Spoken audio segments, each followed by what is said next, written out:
அதனால சரி சப்போஸ் அந்த மாதிரி டவுட் இருந்துச்சுன்னா ஒரு ஈவினிங் டயத்தில் ஒரு 10 நிமிஷம் உட்கார வச்சு ஒரு லவுட் ஸ்பீக்கர் போட்டு ஒரு 10 நிமிஷம் பேசுனீங்கன்னா வேலை முடிஞ்சிருக்கும். ஒரு பொண்ணு பாவனா சொன்னேன், அதான் ஹாஸ்டல், நான் வேற இடம். அதான்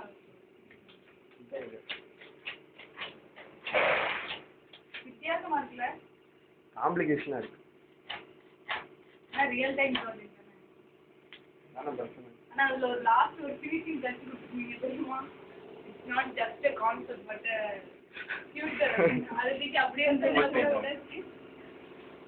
அப்படியே இதுல போட்டாங்க பிஎல்சி பேப்பர் பிரசன்டேஷன். அதான் கேட்டாங்க, ரியல் டைம் சொல்றீங்களா, எப்படி ஒர்க் அவுட் ஆகுமா, நீங்க பண்ணி பார்த்துருக்கீங்களா? நான் ஒரு ஐடியா தான் சொல்லுங்க. நாங்கள் பிளான் பண்ணி நீங்களாம் நடத்துறீங்க, தெரிஞ்சுட்டு தான் நடத்துறீங்க, நாங்களாம் கேட்குறோம் சொல்லுங்க. கன்ஸ்ட்ரக்ஷன் மட்டும்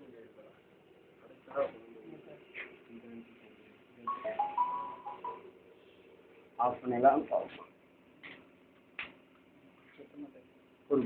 தெரியும், நல்லா தெரியும். வேற யாரும் வீடு தேடி அடிச்சுப்பான், நீயும் காசு. இல்லை இல்லை அப்படிலாம் ஒன்று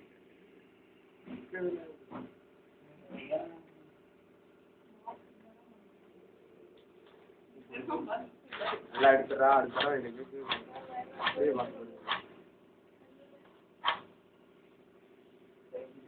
இதெல்லாம்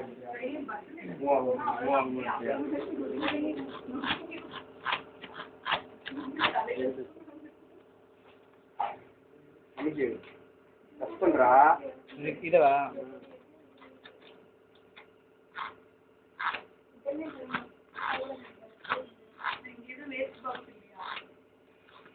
ஏதாவது ப்ராஜெக்ட்டுக்கு ஓடி இருந்துச்சு யாராவது கேட்டுருவாங்களா?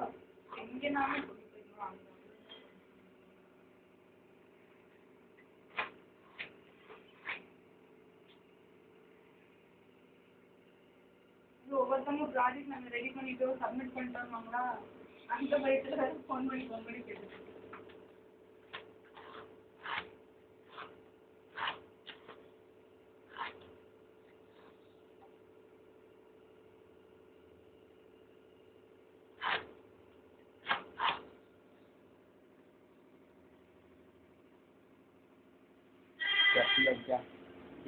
எல்லாம் ஒன்று தானே.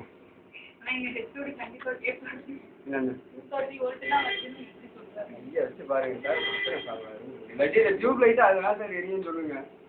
ஏன்னு சொன்னா வாங்க சார் இதெல்லாம் பண்ணணும்னு நினச்சிட்டு 2 பேர்த்த போட்டுட்டேன்.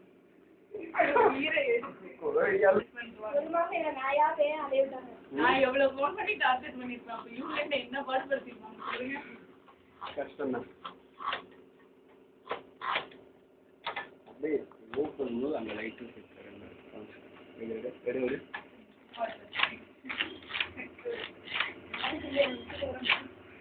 சரியா இருக்கா? 2 சேர்த்து பாராமட்டி நல்லா இருக்கா? மேலே இருந்துச்சு அந்த வீட்டில் லைட் ஆஃப் பண்ணுறது வெளியே வச்சாரு, அங்கே தானே வெளிச்சம் இருக்கு.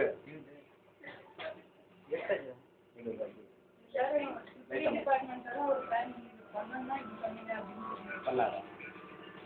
அமௌண்ட் ஜாஸ்தி ஆயிடும். Real time project, final year project. சொல்லுங்க. இந்த ஒரு நிமிஷம்.